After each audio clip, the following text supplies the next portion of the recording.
ورحمۃ اللہ وبرکاتہ۔ میرا عزم اتنا بلند ہے کہ پرائے شعلوں کا ڈر نہیں، میرا عزم اتنا بلند ہے کہ پرائے شعلوں کا ڈر نہیں، مجھے خوف آتش گل سے ہے کہیں یہ چمن کو جلا نہ دے۔ الحمدللہ رب العالمین، والصلاة والسلام على سید المرسلین وعلى آلہ اصحابہ اجمعین، اما بعد فاعوذ باللہ من الشیطان الرجیم، بسم اللہ الرحمن الرحیم۔ نہیں تیرا نشیم القصر سلطانی کے گنبد پر، نہیں تیرا نشیم القصر سلطانی کے گنبد پر، تو شاہی ہے بسیرا پر پہاڑوں کی چٹانوں پر۔ معزز سامعات، اللہ تبارک و تعالیٰ نے جب سے اس دنیا کو قائم کیا ہے اور جب سے اس دنیا کا وجود ہے، نور ظلمت کا تصادم بھی اسی وقت سے ہے۔ جب آپ حالات کا جائزہ لیں گے تو آپ کو معلوم ہوگا، کبھی دن نکلتا ہے تو کبھی رات ہوتی ہے، کبھی سورج نکلتا ہے تو کبھی چاند۔ پلیز جب آپ تاریخ کے اوراق کو کھنگالیں گے اور اس کا مطالعہ کریں گے تو آپ کو پتہ چلے گا کہ گلہائے رنگا رنگ سے ہے زینت چمن، کہ گلہائے رنگا رنگ سے ہے زینت چمن، اے ذوق اس جہاں کو ہے زیب اختلاف سے۔ جب آپ تاریخی کتابوں کا مطالعہ کریں گے تو آپ کو معلوم ہوگا کہ دنیا کبھی حق و باطل کی لڑائی سے خالی نہیں، ہمیشہ نور ظلمت کا تصادم ہوتا رہا۔ چنانچہ جب حضرت آدم علیہ السلام کی شکل میں آیا تو باطل شیطان کی شکل میں آیا، جب قابیل کی شکل میں آیا تو باطل قابیل کی شکل میں آیا، جب موسیٰ علیہ السلام کی شکل میں آیا تو باطل فرعون کی شکل میں آیا، جب ابراہیم علیہ السلام کی شکل میں آیا تو باطل نمرود کی شکل میں آیا، جب محمد رسول اللہ صلی اللہ علیہ وسلم کی شکل میں آیا تو باطل ابو جہل و ابو لہب کی شکل میں آیا۔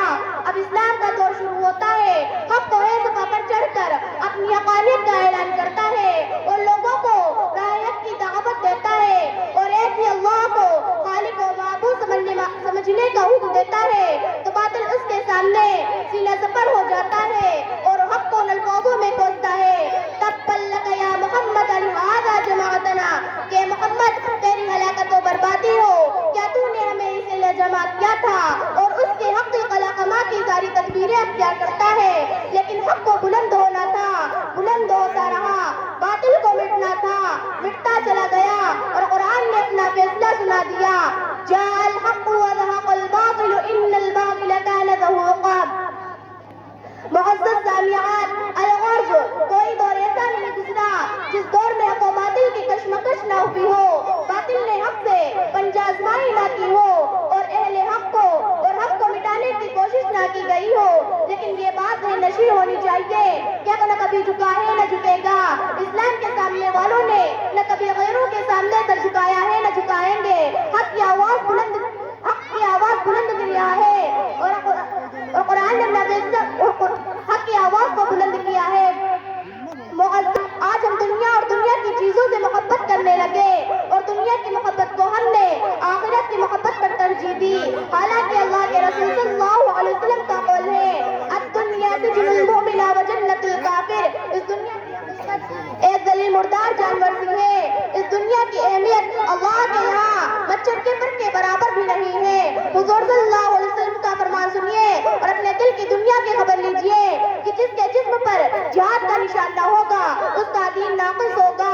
اے موج حوادث ان کو بھی دو چار تھپیڑے ہلکے سے، اے موج حوادث ان کو بھی دو چار تھپیڑے ہلکے سے، کچھ لوگ ابھی تک ساحل سے طوفان کا نظارہ کرتے ہیں۔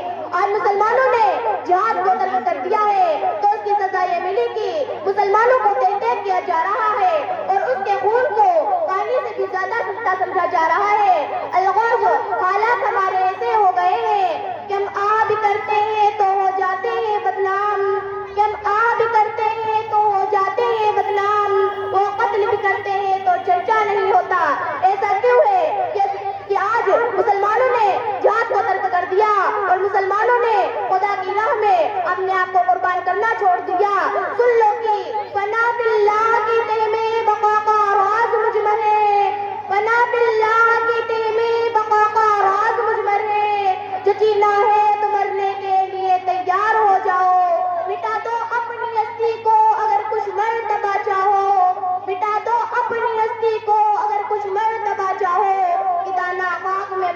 گلے گلزار ہوتا ہے. کسی بزرگ نے کیا خوب کہا ہے کہ رات کتنی ہی بڑی کیوں نہ ہو سویرا ہر حال میں ہوتا ہے. تو لے شبِ فراق سے گھبرا نہ اے جگر, تو لے شبِ فراق سے گھبرا نہ اے جگر, ایسی بھی کوئی شب ہے جس میں سحر نہ ہو. اب آخر میں اللہ سے دعا ہے کہ اللہ ہم سب کو عمل کی توفیق دے. آمین ثم آمین. وآخر دعوانا ان الحمد للہ رب العالمین. السلام علیکم ورحمۃ اللہ وبرکاتہ.